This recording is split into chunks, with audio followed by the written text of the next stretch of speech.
Let's get to it, man. Callum, we won the league, bro. Won the league. Our 20th title. Easy work. Come on. Easy work. Light. Easy work. We're currently, as we speak, how much points clear now? I don't know, because Arsenal lost again, Bro, them man. 50, I think it's 15. Yeah, 50. They're going out bad, man. Them man there. They're going out real bad. It's sad. It's not really, but it's sad. I'm going to be celebrating all summer. Yeah. I'm going to enjoy this time. I'm already got the parade patterned. I'm going to drive up there, 26th of May.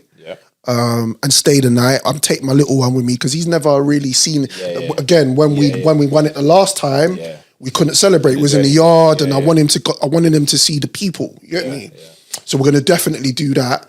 I want to ask you about how you feel about the way that the narrative had been pushed by rivals that the league was dead, and that's why we won it. It's a way of for them to cope. That's the only way I can put it. I remember Chelsea running away with the league in 04-05. They ran away with it in Mourinho's second stint as well when Hazard was playing well with Pedro. And no one said any of this. Nope. Because it's Liverpool, because Arsenal were meant to be the winners. Yes. Everyone's now coming out the woodwork. If we bought a striker, okay, cool. Yeah. You didn't buy a striker, though. You didn't. So if we bought another winger, we might have been even further ahead. Mm-hmm. No one did what they did. We did what we did, and no one can deal with it. No. We beat everyone fair and square. Yep. We've done it the right way.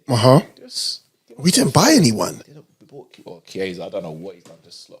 Bro, he's played, 2 games? I've seen him come. Chiesa. He came on for the Newcastle final, and I remember him playing in another game in the league, but I haven't seen much of him. I think he played the Champions League game as well, in the later stages. That's right. And he looked. I reckon he's done something to Slot in the past life. Really? He must have. Beat his girl or something. Yeah. Tried to or knocked Holland out without even knowing. I'm sorry, man. Slot's gone by him, and I'm going to wreck his career. That's crazy. Because it don't make sense when you realise we've been short. Salah's been running to the ground, and he still can't get game time. And he looks happy still. 5 went up against Spurs, bro. I remember. And he brought Endo. He brought on a defensive midfielder. That's right. Instead of another attacker. That's crazy. Right. That's crazy. But then saying that, we still did it in fine form. Yeah. I'll tell you my perspective on it at the beginning of the season. I'm not going to lie. I'm in a group chat shout out to the Copology man them. I'm in a group chat, 40 Dons. Yeah. And I said at the beginning of the season, guys, it's a new manager.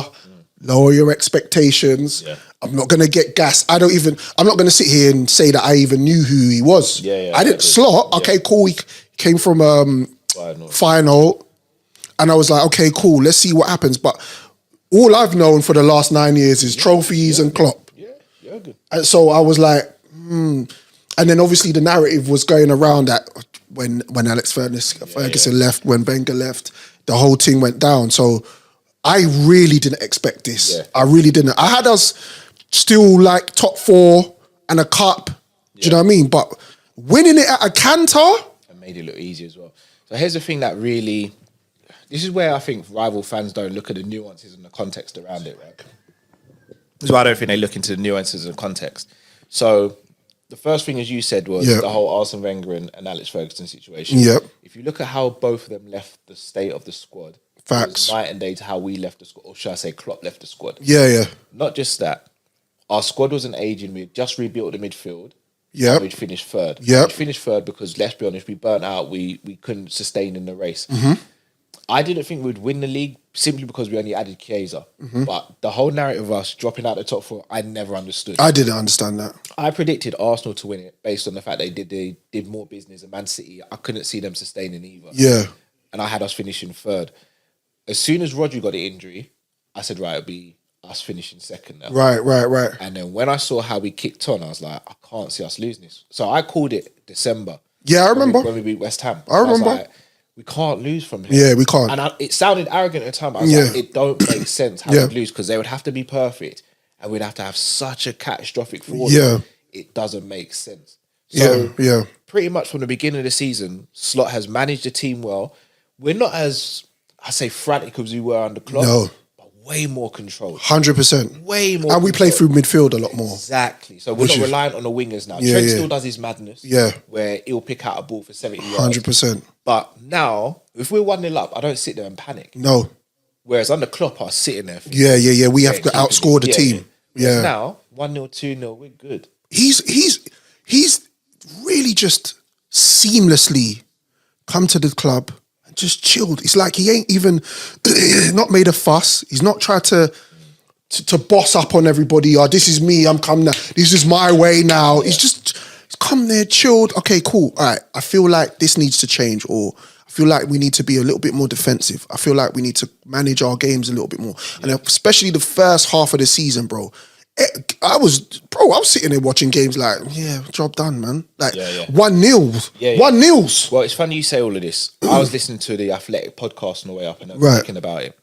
So he's come in and he sat down with Salah and was like, look, what's the situation? And Salah was like, look, I can't do as much defending. Of course. Now, most managers would be like, I'm boss here. That's your business. Defending. Yep. He humbled, and again, this is a big thing for a manager. He humbled himself, listened to a player and said, all right, you got less defensive responsibility. Yeah. You've made sure you deliver attacking wise. Salah done this season, delivered and then some. So his decision to do that has been justified. 100%. Having a conversation and being more collaborative. Managing the situation. Because I think when people think of the word manager, they think, treat everyone the same. Yeah. Treating everyone equally and treating everyone as the same. It's different. Two different things. 100%. And I think that's what he does. Barring Chiesa. Yeah. I think he treats everyone equally, but doesn't treat everyone the same. But then he's listened. He's listening. And this is the thing. I've done this before. I've gone to a job as a supervisor and a manager, and I did the same thing. I don't know what it was that made me actually think this way, but I was like, these guys are already here. Yeah. I don't want to come in and then they don't. The worst thing is to just start badding up man in the job. You walk in a room and everyone goes quiet. Morgan's here. Morgan's here. You know, like that. I'm going to take my lunch somewhere else. Do you see what I'm saying? Yeah. And not everybody's going to be happy anyway. But if you get them on side by going, listen, guys, listen. I'm new. You show me the ropes. You tell me what you guys think that needs to improve. What happened with the last manager? How can we improve? And I found when I did that in the job, everybody was cool. Everybody's like, like I fuck with this guy. He's calm. People, I think on a human level, we just want to be listened to. Facts. And acknowledged. Even if you disagree with something we say, just listen to it and acknowledge. 100. Don't just ignore it. Because once you ignore it, you're going to lose sight of what the main picture is, because you're going to think, well, we don't really care about my thoughts and opinions. That's right. I'm not going to put in 100% effort. Would you say that Salah and Van Dijk stayed because the situation was maybe leaving was an option, but because of the slot situation and how he kind of cemented everything down, it was like, all right, cool, we're going to stay because we can see that this is not just a fly-by-night manager. Yeah. He's coming to do things and I want to win more trophies. Do you think that's what... Yeah, definitely. I think that contributes. Again, another thing we don't think about as footballers, I think, if I'm not mistaken, Virgil and Salah both got young children. That's right. They're in school, they're settled. Yeah. Indoctrinated in the life. Yeah. To uproot them and leave is a big thing. So if they're happy at the club, they're comfortable, and they can see a vision where the manager sees them winning more trophies. 100%. It makes this decision more easy. It does. So, but Trent obviously is a different situation. He doesn't have kids. Yeah. He may want another challenge. 100%. So that's the war chest. Are we good? How do you feel about it? Do you how many years you heard this for? How many times did you ask your mum for McDonald's? She said next week.